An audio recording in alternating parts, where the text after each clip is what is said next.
Les gars, mais s'il vous plaît, taisez-vous. Le football n'est pas mort. Vinicius reste détestable. Laissez-le être détestable. Mais ce gars est fou. Il fait vivre le football dans une ère où le football disparaît. Et vous êtes là à parler, ne parlez plus de ce joueur. Mais ce gars est fou. 5-2, triplé en deuxième mi-temps. Vinicius, mais qui es-tu?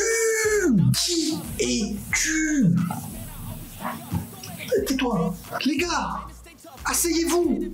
Taisez-vous, c'est tout. C'est tout. Même moi, Riles, tais-toi. Kata, il arrive en deuxième mi-temps, il te met un triplé. À un match avant son ballon d'or. À un match avant son ballon d'or. Mais oh là là, mais Vini, mais qui es-tu?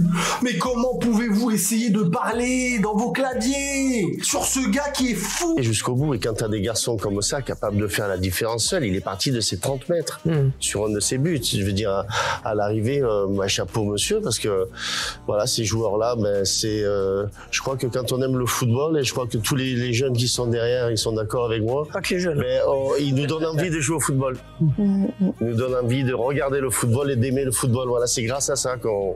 Voilà, merci Vini. Merci à toi. Vinicius plus que jamais favori pour le Ballon d'Or cette année. Oui, bon, alors les votes étaient terminés, oui, mais c'était déjà lui le favori avant aujourd'hui. Ça ne changera rien pour les votes et l'élection, le Ballon d'Or qui sera délivré lundi prochain, mais sans doute que ce sera lui. Joueur exceptionnel. Son premier triplé en Ligue des Champions, hein, ce soir. Kommen und ich sitze jetzt hier auch, ich bin wieder nicht mehr sauer, ich bin eher konsterniert. Natürlich hätte ich vor dem Spiel nicht gesagt, irgendwie du musst Real Madrid jetzt hier 4-0 wegklatschen, und ich glaube, vor so einem Spiel hat ja auch jeder gesagt, ey, einen Punkt da mitnehmen, alles cool, die Qualität, sie haben sie leider gezeigt, alleine Vinicius Junior, fußballerisch über jeden Zweifel erhaben, das habe ich im Spiel auch gesagt, ich halte menschlich nichts davon, wie er sich gibt, wie er sich präsentiert, diese ganze Schauspielerei, das gefällt mir alles überhaupt gar nicht und hat einfach für so einen starken Fußballer, mag ich nicht. Trotzdem kann ich lobend und anerkennend sagen, das ist ein brutaler Fußballer, weil, wenn wir jetzt einfach mal gucken, dass der dann in der Nachspielzeit immer noch Bock hat, immer noch mal den Turbo anwerfen kann in der 93. Minute in der Nachspielzeit und aus der eigenen Hälfte tief startet, nach einem Ballverlust von Borussia Dortmund durch die Person. A uno de este programa se me decía Vinicius, ¿para cuándo es bueno recordar que para ahora? ¿A qué hora, Pau? Para ahora, Vinicius para ahora, Vinicius para ahora. Lo que ha hecho Vini hoy demuestra primero por qué va a ser Balón de Oro. Segundo, es un ejemplo de superación. Lo que tú has dicho, el discurso va a ser más importante de lo que parece. Él hace 6 años era un juguete roto, carne de memes, un chaval que siendo tan joven y viniendo de Brasil, en España se encuentra con un pelotón que le está diciendo de todo menos guapo, y que pasan 6 años y se apodera de la escena, se apodera del fútbol y hace magia. Porque lo que ha hecho en la segunda parte, eso es magia. Por eso es normal que Butrero le compare con Pelé. Pelé hacía magia y Vinicius hace magia. Por eso Vinicius, y mira, no se olvida de razón a Javier Miguel, tiene que aprender Mbappé. Yo te digo lo que pasa. Es que Vinicius el primer día ha sabido lo que es el Bernabéu.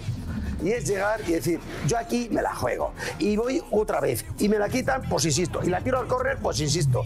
Y regateo a 3. Y yo voy a seguir, que sirven algunos, que se rían. Soy Vinicius, sé el talento que tengo. Y me voy a superar a mí mismo. Voy a convertir las chanzas en alabanzas. Y eso es lo que ha hecho Vini. Ahora mismo el mundo entero, hasta el que es más antimarista, dice en silencio, joder, cómo juega Vini. Joder, ¿ha visto qué golazos ha metido? I mean, you could argue, you know, people, Mbappe, the big signing, he's just stepping up to the plate, isn't he? Again, Vinicius Junior, and saying, hey, everybody's talking about Mbappe and these other players. I can be the guy. It was incredible, but that clip we showed there, I think summed Dortmund up. Emre Can chasing back, didn't have the pace, but gave up. Right. He was off the bench, he gave up, right? And if he didn't give up, then he wouldn't have caught Vinicius Junior, but when Vinicius Junior cut inside on his right foot, his favoured foot, to score that goal, Can was only 3 or 4 yards off him.